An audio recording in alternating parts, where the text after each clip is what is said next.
E aí, pessoal, tudo certo? Agora nós iremos para a última parte desse módulo 2, tá? Para fechar ele, a gente vai entre relação entre potência e raiz, tá? Isso se encontra lá na página 64, certo? Então, na primeira parte, vem as suas experiências. Já sabemos calcular a potência como expoente inteiro. Vamos recordar? Então, eu peço para que vocês pausem o vídeo, tá? E respondam para mim rapidinho os itens A, B, C e D. Tudo bem? Depois que responderem, retornem ao vídeo. Certo, pessoal? Conseguiram? Então, ó, essas daí são 4 potências básicas que a gente é obrigado a saber, tá? Primeiro de todos, todo número elevado a zero dá sempre como resposta 1, certo? Na B, todo número elevado a 1 dá sempre como resposta quem? Ele mesmo, a própria base. E quando a gente tem, pessoal, um número elevado a menos 1, vocês se lembram o que significa isso? Isso significa o inverso.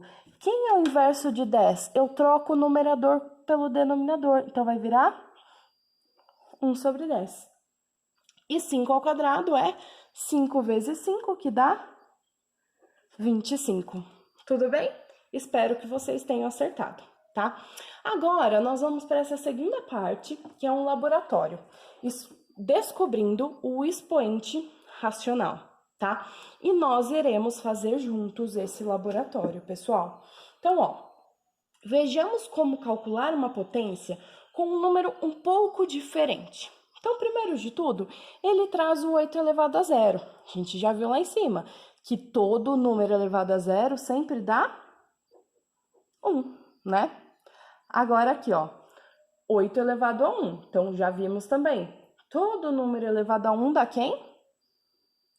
Ele mesmo, certo? Agora, no item C, ele fala pra gente o seguinte: e se fôssemos calcular o 8 elevado a 1/3? Conseguiríamos calcular? Ou pelo menos achar entre quais inteiros está compreendida essa potência? Gente, vamos prestar atenção no seguinte, ó. 1/3. 1/3, vocês concordam comigo que é um número maior que 0, porém é um número menor que 1? Sim, né? Então, a gente conseguiria encontrar entre quais números esse 8 elevado a 1/3 está compreendido? Sim. Entre quem ele está compreendido, pessoal? Entre 1 e 8, né? Então, ó, está compreendido entre 1 e 8, certo? Bom, vamos lá agora na parte D do nosso laboratório. Na parte D, ele fala o seguinte, ó. Considere o número x igual a 8 elevado a 1/3, certo? Faça o que se pede. Então, a primeira partezinha. Eleve ao cubo ambos os membros da igualdade. Então, ó, a gente vai elevar tanto o primeiro membro quanto o segundo ao cubo. Então, vai ficar assim, x ao cubo igual a 8 elevado a 1/3, também elevado ao cubo. Tudo bem essa primeira parte? Vamos lá para a segunda parte. Segunda parte pede para a gente fazer o quê? Aplicando a propriedade de potência, temos. Então, ó, aqui vai permanecer x ao cubo, porque uma vez x ao cubo, sempre x ao cubo. E potência de potência, a gente não multiplica um expoente pelo outro, vai ficar o seguinte, 8 elevado a quem, ó? Vamos fazer aqui do ladinho. 1/3 vezes 3. Quem é o denominador do 3 quando não tem nada é 1. 1 vezes 3? 3. Sobre 3 vezes 1, 3. E 3 dividido por 3, 1. Então, isso daqui vai ficar x ao cubo é igual a 8 elevado a 1. Tudo bem? Ou simplesmente 8. Vamos lá para a próxima partezinha. um número que elevado ao cubo seja igual a 8. Então, a gente vai resolver, ó. X ao cubo é igual a 8. Gente, se tá ao cubo, o que a gente faz? Passa para lá como raiz cúbica. Então, vai ficar x é igual a raiz cúbica de 8. E por um acaso, pessoal, quem é a raiz cúbica de 8? 2, né? Tudo bem? Bom, agora vem o item E. Que relação existe entre 8 elevado a 1/3 e o radical encontrado? Então, ó, qual é a relação entre 8 elevado a 1/3 e o radical que a gente encontrou? Quem foi o radical que a gente encontrou? Raiz cúbica de 8. O que a gente pode dizer entre eles? Que eles são iguais, certo?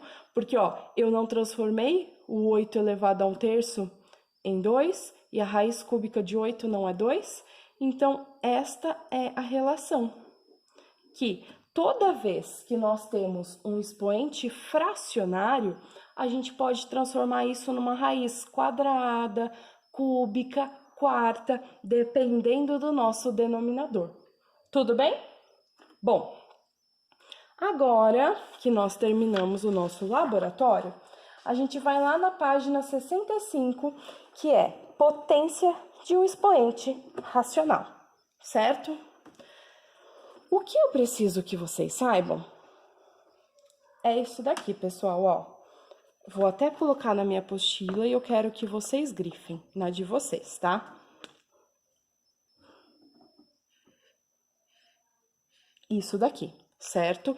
Que A elevado a M sobre N é igual a raiz de índice N de A elevado a M. Então, ó, vou anotar isso daqui para vocês, que essa é a nossa regrinha de hoje. A elevado a M sobre N é igual raiz de índice N de A elevado a M. Gente, vocês estão conseguindo enxergar aí alguma relação com o nosso expoente fracionário? O que aconteceu? Toda vez que a gente tem um expoente fracionário, a gente vai transformar esse número numa raiz, onde o índice dessa raiz é o denominador da nossa fração lá do expoente fracionário. E a base se mantém. E o numerador serve como quem? Como potência lá dentro da nossa raiz, certo? Vamos fazer, então, alguns exemplos para a gente fixar melhor? Ó, o primeiro é 16 elevado a 1/4, certo? Então, isso vai ser igual, ó. Lembrando que o denominador vira índice. Então, eu sei que eu vou ter uma raiz quarta. O que acontece com a minha base? Minha base mantém 16. E o meu numerador vem como potência. Então, isso é igual a raiz quarta de quem? De 16 elevado a 1, certo? Bom, se a raiz quarta de 16 elevado a 1, vamos resolver. A gente sabe. Quem é isso? É 2, né? Por quê? 2 vezes 2, 4, vezes 2, 8, vezes 2, 16. Fechou. Vamos lá para mais um, ó. 4 elevado a 2,5. Nossa, professora, mas até então a gente está trabalhando com expoente fracionário, agora vem o expoente decimal. Gente, a mesma coisa. O que eu vou fazer? Vou transformar de decimal para fração. A gente já conhece. Então, ó, isso é igual a 4 elevado a 25 sobre 10. Vamos achar irredutível disso dividindo por 5?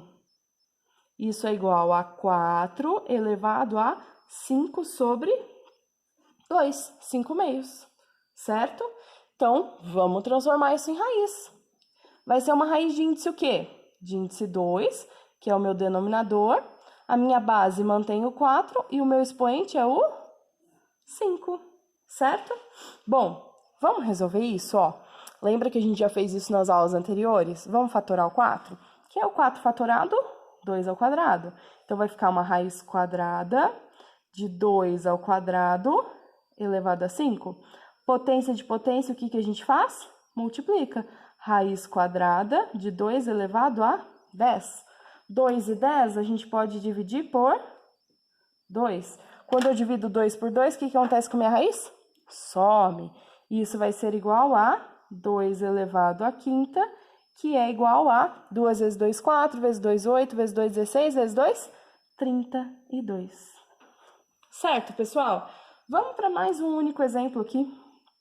Se eu tiver 9 elevado a menos meio, certo? Bom, isso vai ficar como, ó? Vai virar uma raiz, né? De índice 2, a base mantém 9, e o meu numerador vai ser quem? Meu expoente vai ser quem? Menos 1, certo? Vamos lembrar isso, ó. Quando eu tenho expoente negativo, o que que eu faço? O inverso. Então, isso vai ser uma raiz quadrada. Quem é o inverso de 9? 1 sobre 9. Agora eu sei resolver, né? Quem é a raiz quadrada de 1? 1. Quem é a raiz quadrada de 9? 3. Tudo bem? Tá. Vamos lá agora na página 66, certo?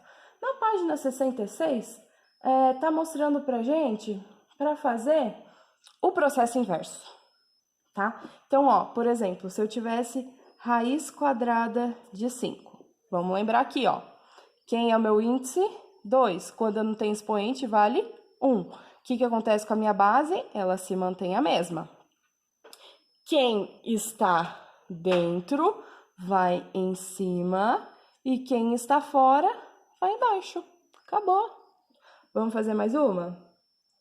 Raiz cúbica de 3 ao quadrado. Então, ó, a minha base permanece a mesma.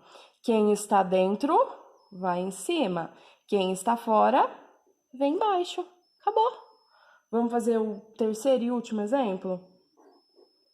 Raiz quinta de 2 ao cubo. A base permanece a mesma, 2.